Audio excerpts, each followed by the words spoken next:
Welcome everybody. I'm Dawn Campbell, your host at the IAPC&M. Today in the hot seat, we have the lovely Dr. Liz Sparks. Hello, Liz. Good morning. Hi. Hello. So if everybody would like to say hello, where they're from, and post their questions in the chat box, I will field the questions to Liz later on. So let me introduce Dr. Liz properly.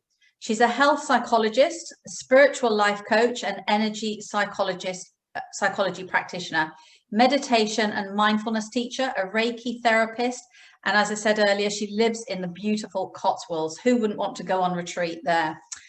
Liz is developing her own course, which is a heart-led course with lots of practices that hopefully we're going to accredit later in the year and be able to tell you much more about. But I always like to find out something unique about our guest speaker, because you can read all that sort of thing on the biogs.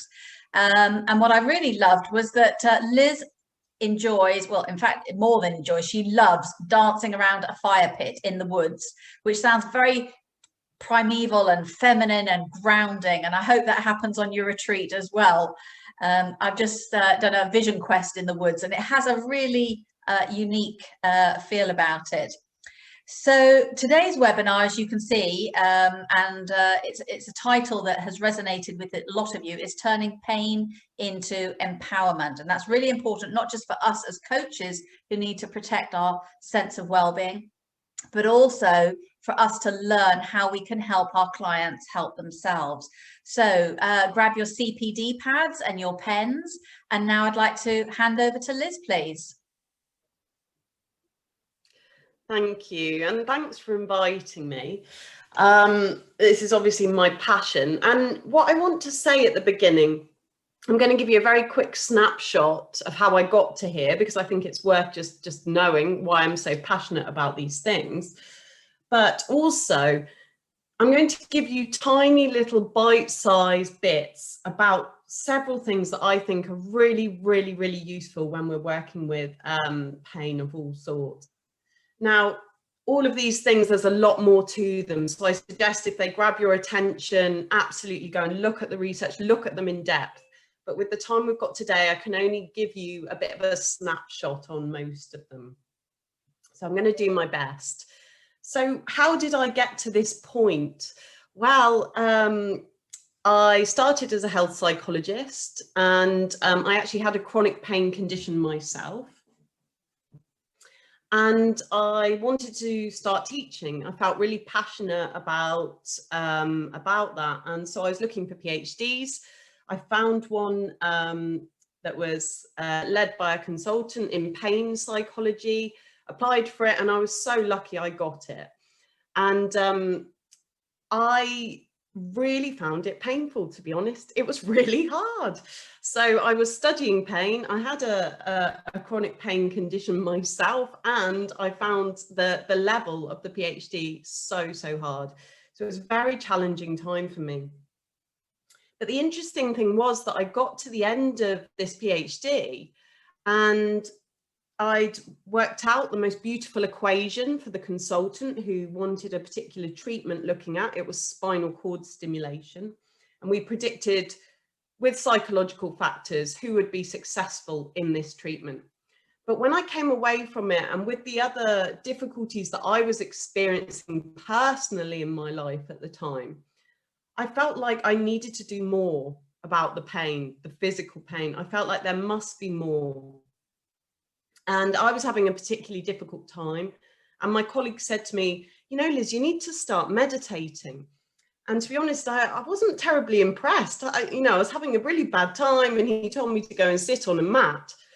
Anyway, I went along with him to a Buddhist center, and it was absolutely wonderful. It was so quick that I realized everything in my life was my responsibility. And I have to say that was the first thing that meditation brought me. It is my responsibility to make those changes. And that's what set me off on this journey, really, of bringing almost science and spirituality together to really help with aspects of pain. So I hope I can give you a bit of a snapshot into my interests and things that the various things I use to support myself. We're all, you know, it's a continuous lifelong journey. I certainly haven't nailed it yet. And also clients and on the retreats and the courses that I teach. So pain, patterns and pain. And pain, without a doubt, has a physiological base, absolutely. But there's so many other factors going on with pain.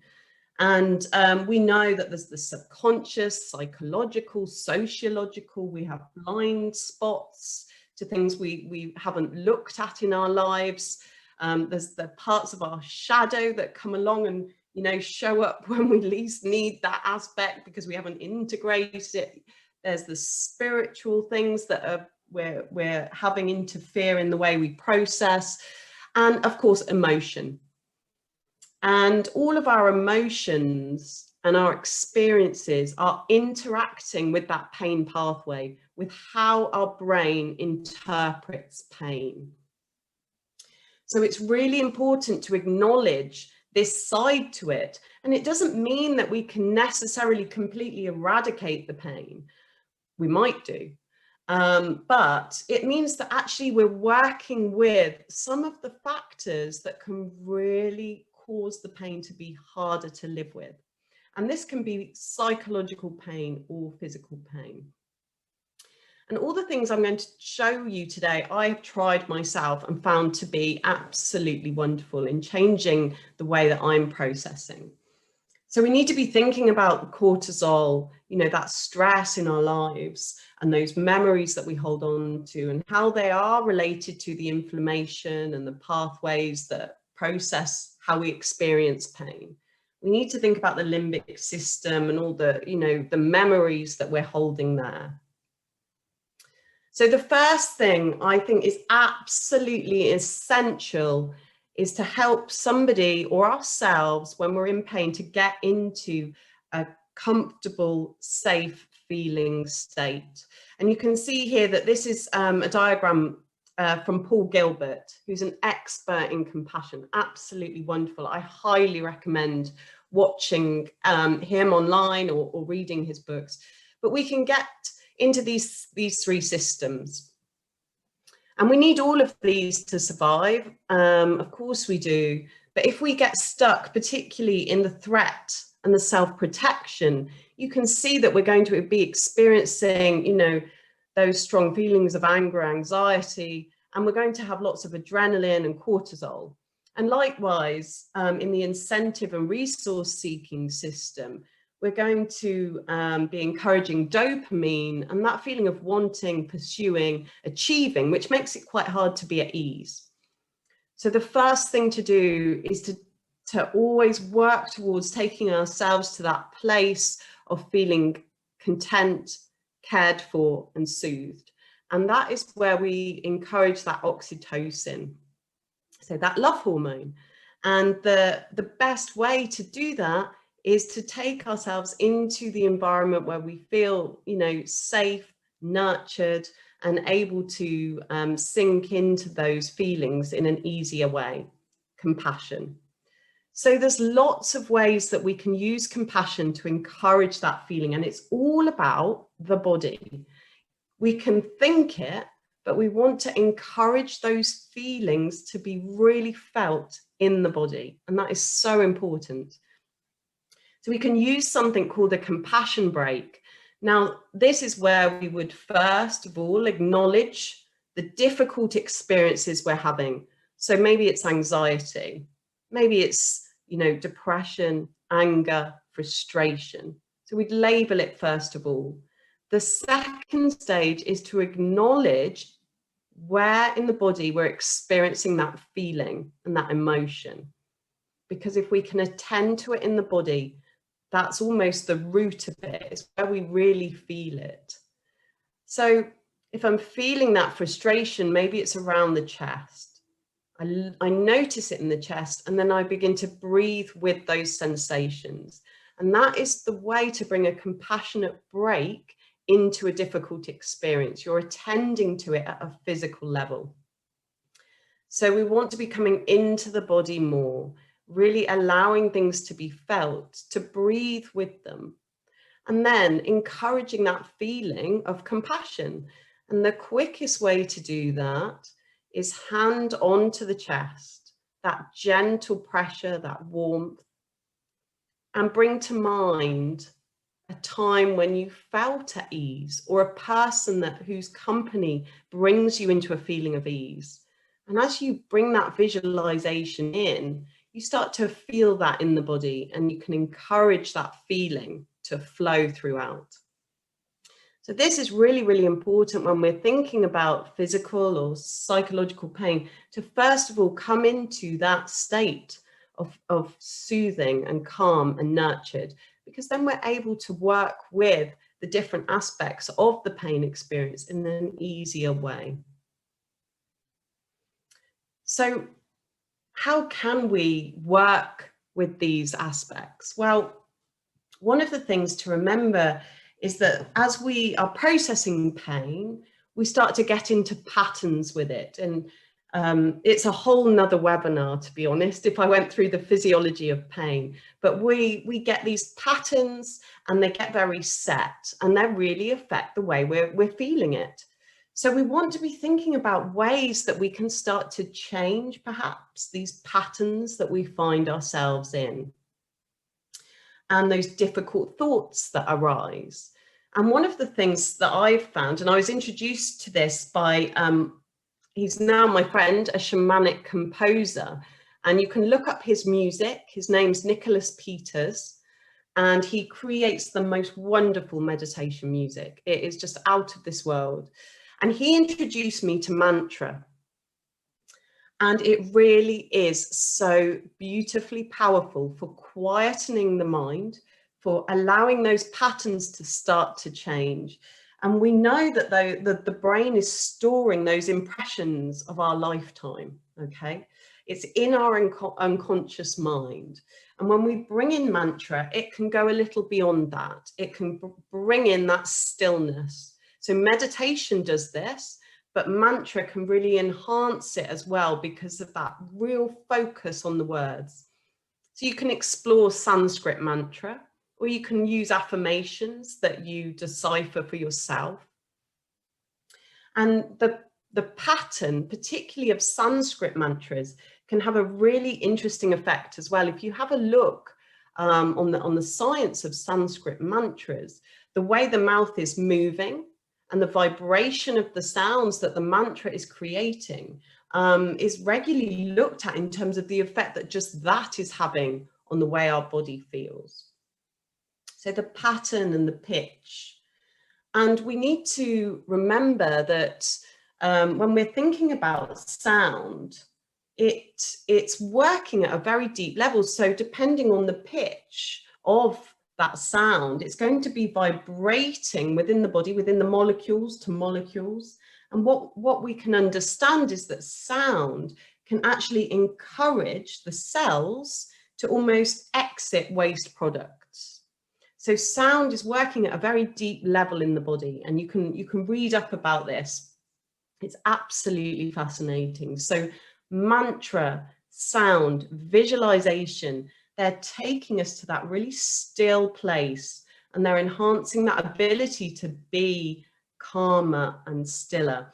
And this is, of course, impacting our endocrine system, which is going to help the way we're experiencing pain.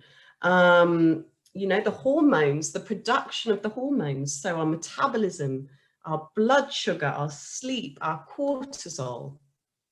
So it's really, really powerful and really, really important. The moon. So this is so wonderful to acknowledge when working through something. And I've been exploring this more and more on Yasmin Boland's Moonology training. Wonderful woman, highly recommend you follow her as well. Absolutely beautiful lady, full of knowledge, and her course has just given me so much. And you know, the moon, it's the feminine, it's the emotion, and it elicits our own knowing. It helps us, the energy helps us tap into our intuition, our flow. And you can work with the cycles of the moon, which I'm going to really briefly touch on, to help empower yourself and move through various difficulties in your life. Now, ceremony is very, very valuable as well. It creates opportunity for release and renewal. So we can understand that the hippocampus in our brain, okay, is involved in our conscious reality, and stress is interfering with that. And again, you can read this article, or if you're really interested, Dr. Alberto Villoldo is fantastic on this, absolutely wonderful, talking about how actually, you know, we're affecting our reality with our stress. So as we're holding on to those toxic emotions and feelings, it's obviously having an effect on our body and our minds. And then it has an effect on how we experience the world around us, as within, so without. So it's all energy. So if we're going through the moon cycles and allowing time for beginnings, time for rest, and time for release, then we're allowing a lot of that stuff that we're holding that's interacting with how our body is and how our mind is to be released. So there's opportunity within the moon cycles for forgiveness, beginnings, and of course, reconnecting with nature. So let's have a quick look at the moon cycle. The new moon, very briefly, is the time of new beginnings. It's when you'd want to set things up, make some goals. Perhaps you want to change a belief or start to work towards something new, write a course. Whatever it is, this is the ideal time. So around the new moon. And then we start to see the energy building. So you've set your intentions here, maybe to work with a difficult feeling. And as the energy builds and builds and builds, what we start to experience is more energy.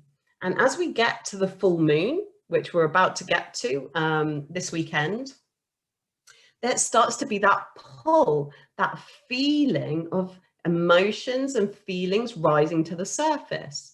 And what Yasmin Boland talks about is how this is the opportunity for forgiveness, for release, for bringing forward all of those things that the body and the mind is holding.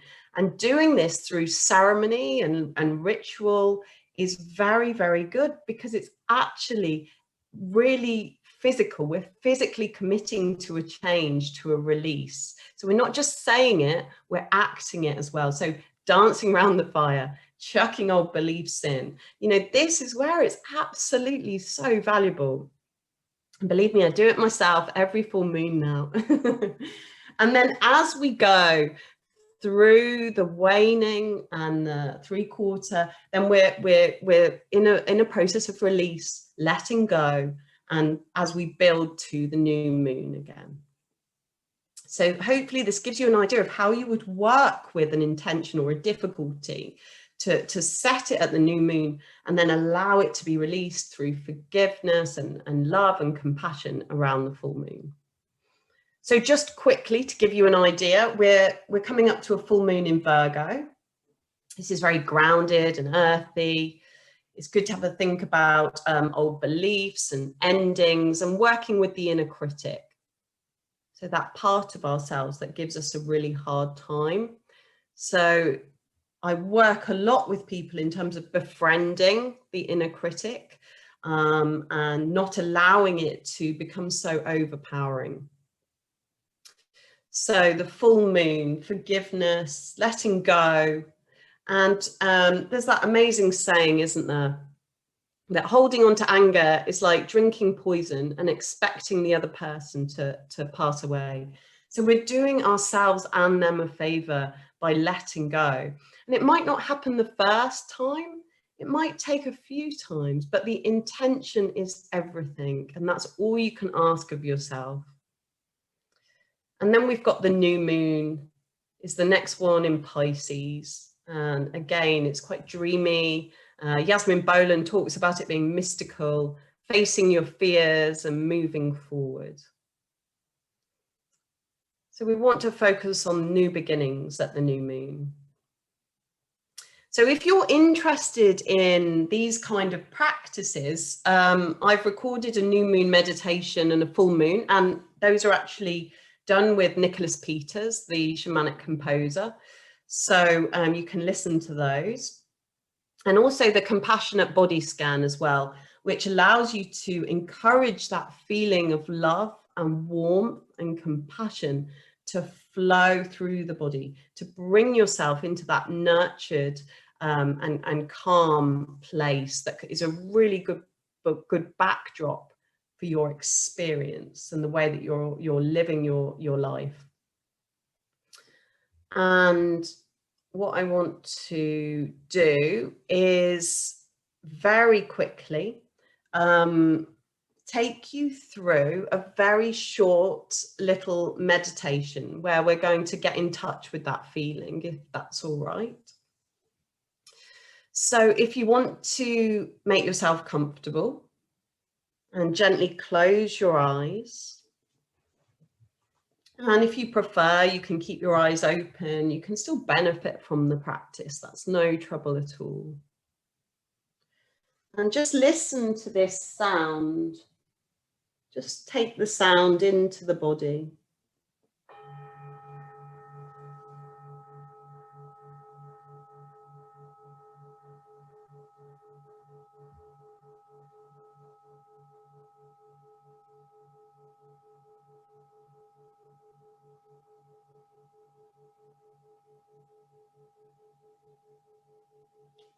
So we're just going to start to center our breath in the heart area.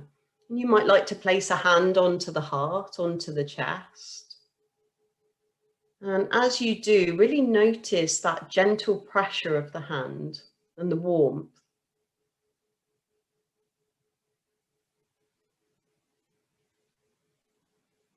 And as you gently breathe into the heart space, we're just going to bring to mind a time when we felt nurtured, at ease, in flow. And as you bring that memory to mind, just notice how the body feels. There's almost that instant sense of warmth as you bring that memory, or that person, or that pet that brings you that sense of ease and connection. And really allow that feeling in the body, in the heart.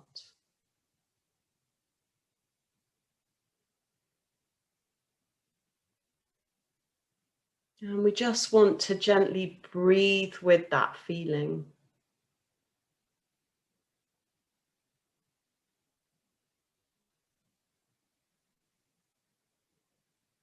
Just encouraging that feeling, that heartfelt feeling.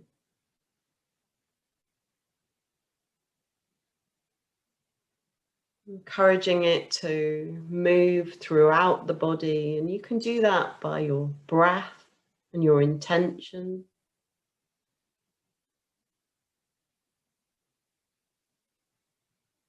Just allowing that compassionate feeling.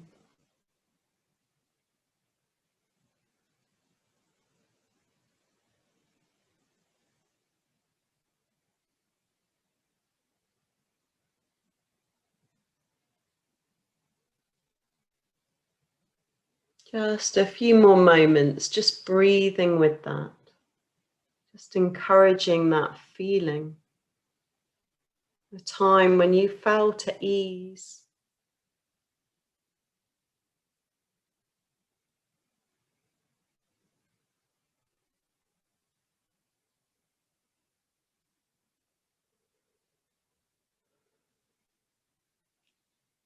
And then just knowing that at any time you can return to this feeling. Starting to notice the weight of your body. And as I ring the bell, opening your eyes.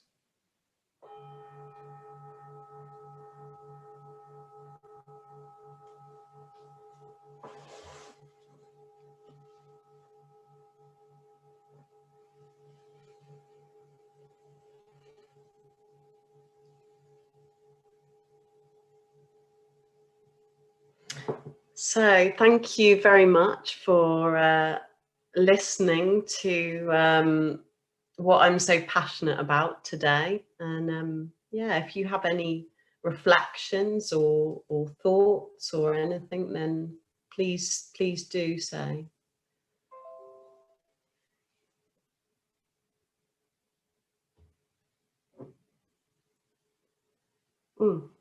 Oh, you're muted, Dawn. So thank you, Liz. That was a lovely way to end your talk this morning. Good way to set ourselves up for any day, really, isn't it? You reminded me that probably one of the most famous mantras is just saying Om. And again, it encapsulates everything that you were talking about, the shape of the mouth, the vibration as it comes out. And as a Buddhist practitioner, we say Om Mani Padme Hum. And, the Dalai Lama says you don't even have to say it. You can just mouth it or think it, and you can actually feel the vibration, the healing energy throughout your body of it. So just if you say Om, you can feel that sort of reverberating around the room, can't you? Yeah, absolutely. Yeah, it's a beautiful sound, and that's the one that you can just turn to at any point. Yeah. Okay. So if a client is stuck, and obviously a lot of us are coaches here, and they're stuck with a toxic thought or a behavior, what would be your recommendation to help them move out of that, Liz?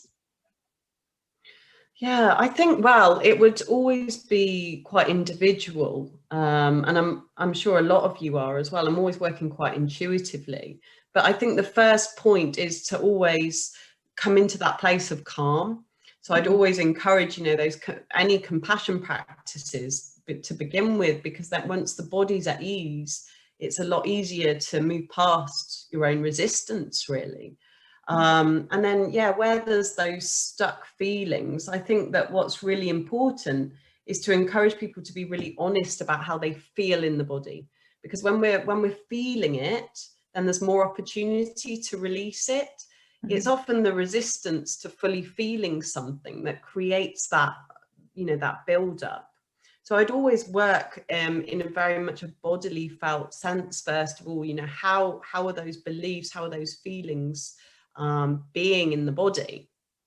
And then I would always encourage, talking through it, but also working towards a point of committing to release and letting go, and working with visualizations and forgiveness and compassion, because that's when we start to see a shift. I'll always say with everything, compassion, because that's for me where the key is. It seems to just turn something. But I would say, yeah, very individual, but always about how things are feeling in the body. It's all about intention as well, isn't it? Absolutely. It doesn't necessarily matter if you don't achieve what you want to do, but you intend to get there. You're setting that motion in place. Yeah. Ginny, I know you wanted to ask a question. Yeah, thank you, Dawn. Liz, thank you very much for that. It was really interesting, and I've got some useful things to look at. What's your thoughts on the use of binaural beats?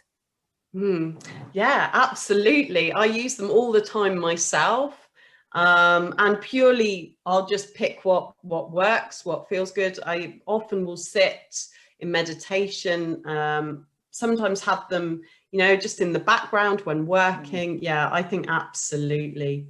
In terms of, I'm not overly aware of the science on it, but from what I understand, they're working at a really deep level as well. So I use them. Yeah, I've got a couple of apps, and on a morning I very often do a little bit of a binaural beat kind of meditation and set my intention for the day. And I find you can, because the app that I actually use, it's for things like focus, it's for things like love or stress reduction or whatever it is, whatever feeling's going on for me at that moment. If I need to change that, I use the binaural beats and then do a more positive one after that, once I've released all the khaki feelings, if you like. Yeah. And then use the more positive one to help me then set the intention for the day. And it's amazing how focused I can be and how productive I can be, and my mood is just completely different. So I really, I love them. Yeah. That's brilliant. That's such a good way to start. It's so important as well, I think, for clients to start with something like that, you know, with some regular, you know, ritual that allows us to be, you know, fully present as well. So yeah. Perfect. Yeah, I think it's really important that people appreciate that actually it's a brand new day and you can have whatever you want. Yeah. But you very often get up and your mood is low and you think, oh God, and then you kind of buy into that, don't you? Whereas, you know, if I'm feeling like that, I'm like, oh no, let's switch this up. So the binaural beats go on and I do my bit, and you're lucky if it takes me, what, 10, 15 minutes, and then that's me, I'm off, I'm ready for my day. So I just wanted to see what your thoughts were, but yeah, I love the binaural beats. Yeah, definitely. It's the same with changing our physiology, isn't it? We can choose to, you know, slouch and feel we've got the weight of the world on our shoulders and we're unhappy, or we can just say enough and shake it off, do something, change the energy. So yeah, intention again. Hello, Moira. It's lovely to see you. You're looking well. You've got your hand raised, so please ask your question. Just unmute yourself. Yeah, absolutely. Two little pieces. First of all, I don't know what a binaural beat is, so this is fabulous learning for me. How do you spell it, Ginny, may I ask you? I'll put the details in the chat for you, Maura, because I've got a couple of apps I use. I appreciate that, thanks. And thank you also very much for a very good presentation. It was very effective, I must say. Just really, Liz, looking, and thank you, Liz, and really, Liz, just looking for, again, your reflection on this, I guess. I think it's hugely important to set that intention, but I've always also found through piece of work I do with people that it's the importance of pulling ourselves back regularly during the day and literally rewiring the neural connectors, and in some way reminding ourselves it's hugely important.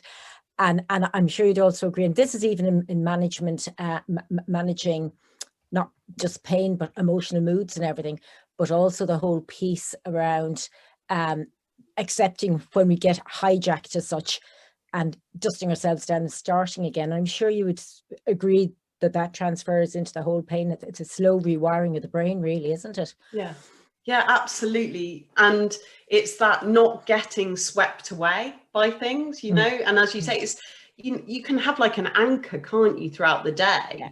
You know, some people will have like a ding on their phone, or, you know, some people might use something else. But it's having that anchor that pulls you back. So that, and also not going from one meeting to the next without stepping outside, you know, taking that breath of fresh air, because you don't want to keep taking that energy into the next and next and next. So yeah, absolutely. Thank you. Anya? Hi. I just wanted to thank you, Liz, for all the talk, you know, and the things you touched on. It was good for me to realize and reassure myself that I'm on the right track, because I've been interested in this sort of things for, can't remember, I think I started in my teens, but it's sort of on and off. But last year or so, I'm into Buddhism quite strongly. Since 1st of January, but by the way, everything you use, everything except the moon, I sort of felt that I'm doing something already. I'm touching on things. The moon, I think I need to explore that a bit more, because I'm also interested in it. But from 1st of January, I started, because of lockdown, I'm retired, I'm on my own, and I heard about this breath work. So I'm very much involved in that. So I'm achieving a lot what you were talking about, mental side of, and letting go of problems through breath work, because there is that involvement. And also I noticed a lot of improvement in my health, because I am breathing oxygen to the areas where I perhaps haven't breathed before, because we aren't usually here. So it's quite interesting. sound you were talking about. There are the gongs and sound baths and wonderful things available, you know, and it's just nice to try them and find what works for you best. Yeah. So thank you very much, just to put it all together. And yeah, and I would love to explore the moon changes and how it affects. Wonderful. Well, do have a look at my website, because a bit of self-promotion there. I have written a short course on the moon cycles. So yeah. I already also went onto YouTube, so I saved that. Oh. So, because I've got another problem, I just forget everything. So I need to be, I need to do it. And writing again, I lose pieces of paper, so it's best to save it in an iPhone there. Yes. Yeah, but if it makes you feel any just... better, Anya, Einstein said he was the same. He used to forget everything. He only remembered what was absolutely key that he couldn't look up when he needed it. So you're in good company. Yeah. You know, I got to the point in life that I don't care anymore. Yeah, yeah. You know, but there is a way around it, so I use the way around it. But I do remember when I was 22, I had a bad memory too, so there you are. You know, okay. so.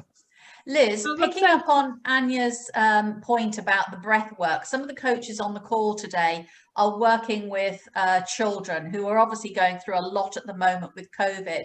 How could some of the practicalities that you've shared with us today help them in particular, do you think, ground children who are usually very high energy?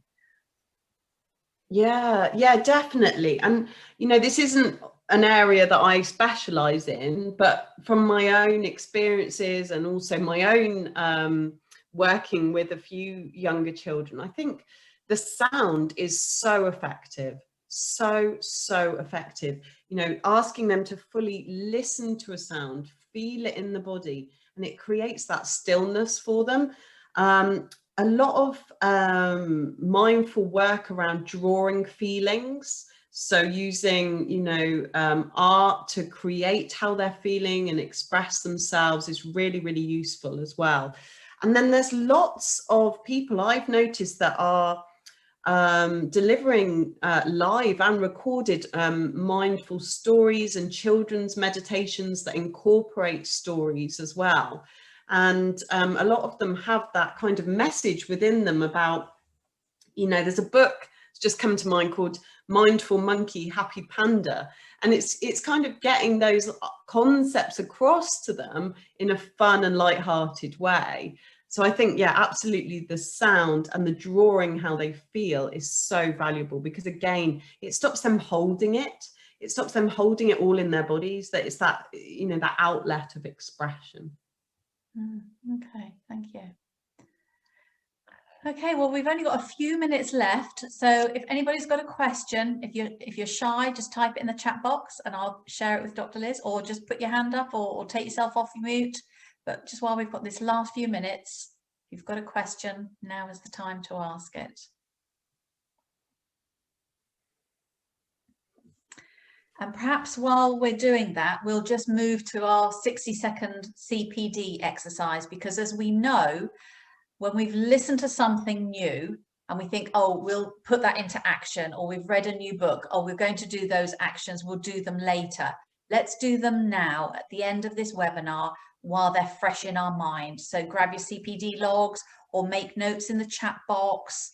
And if you haven't got a CPD log, you can download one from the IAPC&M website. But it's a great form at a glance where you can keep all your key learnings. So perhaps what are the 1 or 2, 3 things that you're going to do differently as a result of listening to Liz today? And I'll count you down, and the 60 seconds starts now.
Okay.